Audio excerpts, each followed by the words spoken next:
Avant de commencer, merci de bien vouloir vous abonner, de laisser un j'aime, un commentaire et bien sûr de partager la vidéo. Martin se rend chez les Davila, Hannibal le reçoit avec beaucoup de joie. Martin prend donc des nouvelles de l'état de santé de Hannibal, celui-ci lui répond que le voir est déjà une grande joie. Hannibal lui demande comment il a passé sa première nuit d'homme marié. Martin lui dit qu'il vit un moment exceptionnel. Après ce petit échange, Martin affiche une mine inquiète.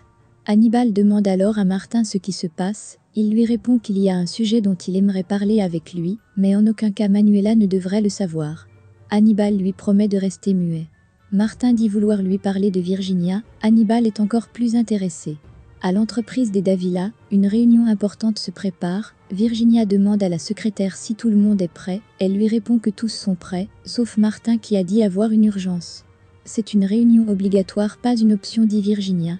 Au même moment Mauricio arrive, il appelle Virginia Madame la Présidente, celle-ci en rigole. Puis, tous les deux, ils se dirigent vers la salle de conférence. Pendant ce temps, Martin vient d'apprendre à Hannibal que Virginia a été arrêtée par la police. Il n'arrive pas à y croire. Martin lui assure que c'est pourtant ce que Mauricio lui a raconté, car il était avec elle au moment des faits. Il ajoute que c'est Manuela qui s'est chargée de faire libérer sa sœur. Hannibal est déçu d'apprendre que Mauricio est aussi mêlé à cette histoire. Il veut ensuite savoir ce qui s'est donc concrètement passé. Martin fait mine d'être peiné d'en parler. Il ajoute que c'est la partie la plus difficile à raconter. Hannibal lui demande de tout lui dire sans rien cacher. Martin raconte alors que Virginia a eu un accident cette nuit-là, rien de grave. Et que lorsque la police est arrivée, ils ont conclu qu'elle était sous influence de l'alcool et de la drogue. Hannibal n'en revient pas. Angel arrive chez Lucas. L'homme est surpris de le voir. Il lui déclare qu'il le croyait au Mexique. Lucas ajoute qu'il ne fallait pas qu'il revienne, car il court un grand danger en restant aux États-Unis. Angel déclare qu'il devait revenir pour régler un gros problème. Il lui demande s'il peut compter sur son aide. Lucas hurle que bien sûr, il peut compter sur lui. Seulement, s'il est revenu pour Manuela, il doit être fou, car elle ne veut plus rien savoir de lui. Il ajoute qu'en plus, Manuela s'est mariée samedi, la presse en a parlé. Diablo répond qu'il n'est pas venu pour elle, mais pour Hierro. Il avance qu'il est venu pour lui faire payer toute la souffrance qu'il a semée. Lucas n'en revient pas, et essaie d'en dissuader Angel. Il lui fait remarquer qu'il était question pour lui d'oublier ce Hierro, et de commencer une toute nouvelle vie, loin de tout. Angel répond que ça, c'était avant de savoir que Hierro est son père. Lucas est sous le choc, après avoir passé toute la journée à regarder les vidéos. En début de soirée, Jimmy trouve enfin ce qu'il cherchait. Il aperçoit Angel emprunter le train. Jimmy ordonne au responsable de lui faire une copie de cette vidéo. L'homme répond qu'il lui faut une autorisation de ses supérieurs. Jimmy lui répond qu'il a l'autorisation de la police de New York, et c'est suffisant. L'homme s'exécute. Jimmy appelle immédiatement Mike. Il lui explique ce qu'il vient de découvrir, et lui dit qu'il a demandé une copie de la vidéo. Mike ne comprend pas.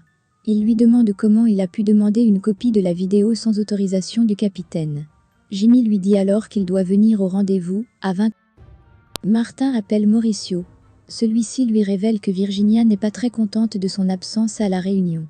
Martin répond qu'il avait plus important à faire. Il confie alors qu'il a eu une discussion avec Hannibal. Mauricio comprend qu'il lui a tout raconté.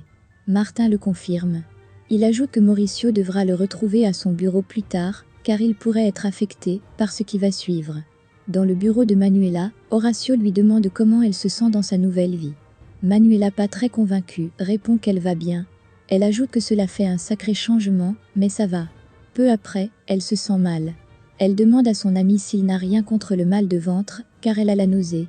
Avant même que celui-ci ne puisse répondre, Manuela se lève et se dirige précipitamment vers les toilettes. Horacio la suit de près, et pendant qu'elle vomit, il lui demande à plusieurs reprises si elle va bien. Manuela sort au bout d'un moment et s'assoit. Horacio lui demande ce qu'elle a mangé. Manuela répond qu'elle a mangé comme d'habitude, rien de spécial. Elle ajoute cependant ne pas avoir juste trop d'appétit dernièrement. Horacio lui demande ensuite si cela s'est déjà produit avant. Manuela, en y réfléchissant, avoue que cela lui arrive parfois depuis peu. Horacio la conseille alors d'acheter un test de grossesse. Hannibal se rend au bureau de Virginia. Celle-ci l'embrasse et l'accueille toute souriante. Mais elle se rend compte que son père est trop sérieux. Hannibal lui demande si elle n'a rien à lui dire. Comme Virginia ne comprend pas, Hannibal insiste. Virginia lui demande ce qu'il se passe. En colère, Hannibal lui révèle tout ce qu'il a appris. Il lui demande alors sa version des faits. Topo reçoit un appel d'un numéro inconnu. Il hésite à décrocher, mais finit par le faire. Lorsqu'il entend la voix de Diablo, il est très heureux. Il lui demande comment il va. Angèle répond que les choses ne se sont pas passées comme prévu. Il a dû rentrer. Topo est désagréablement surpris. Il lui demande où est sa mère. Angèle lui apprend qu'elle est partie au Mexique. Il demande ensuite à Topo une rencontre. Son ami lui demande de juste lui donner le lieu et l'heure. Virginia raconte à son père comment elle en est arrivée là. Elle lui explique que cela n'était que passager et n'influence aucunement ses capacités à diriger le conglomérat. Hannibal lui demande ensuite avec qui elle était cette nuit-là. Sa fille lui demande s'il ne le sait pas. Hannibal réitère sa question. Virginia répond qu'elle était seule. Elle lui promet ensuite que cela ne se reproduira plus jamais. Hannibal décide de reporter la conversation à plus tard et de s'en aller. Virginia l'arrête. Elle lui demande ce qu'il va faire. Son père lui répond qu'il doit d'abord encaisser le coup avant de prendre une décision. Virginia en larmes s'excuse. Hannibal quitte les lieux. Plus tard, Mauricio retrouve Martin dans son bureau. Il lui fait croire que Hannibal a tout découvert par lui-même et l'a mis dos au mur. Il a donc été obligé de tout lui dire. Mauricio veut savoir si Hannibal sait que lui aussi avait consommé de la drogue. Martin lui assure que non, car il a tout fait pour le couvrir. Mauricio le remercie vraiment beaucoup. Il veut savoir si Hannibal l'a cru. Martin répond par l'affirmative. Il précise qu'Hannibal a une confiance aveugle en lui. Il poursuit en disant que, comme Virginia est une droguée, elle ne pourra plus gérer l'entreprise normalement, et Hannibal le sait.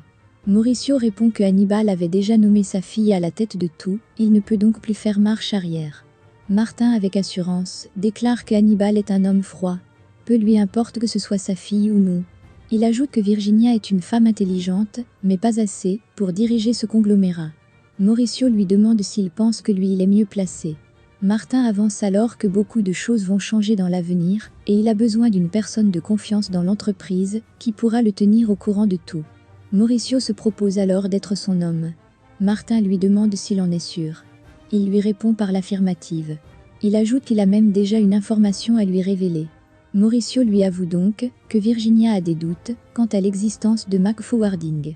Il précise qu'elle soupçonne que c'est une entreprise fantôme, car elle n'a jamais pu parler à aucun de ses investisseurs étrangers. Martin est très intéressé par le sujet. Mauricio conseille à Martin de vite trouver une solution, sinon Virginia dira tout à son père. Avant de partir, il déclare qu'il espère avoir une place importante lorsque Martin sera président. Martin répond qu'il va falloir qu'il mérite cette place. Mauricio répond qu'il vient juste de lui prouver qu'il peut compter sur lui, et il fera plus encore. Il quitte ensuite les lieux, et Martin reste. Plus tard, Martin raconte à son frère en rigolant comment était Hannibal lorsqu'il a appris que sa fille était une droguée. Il ajoute qu'il ne sait pas comment Hannibal a fait pour ne pas avoir un infarctus à ce moment-là.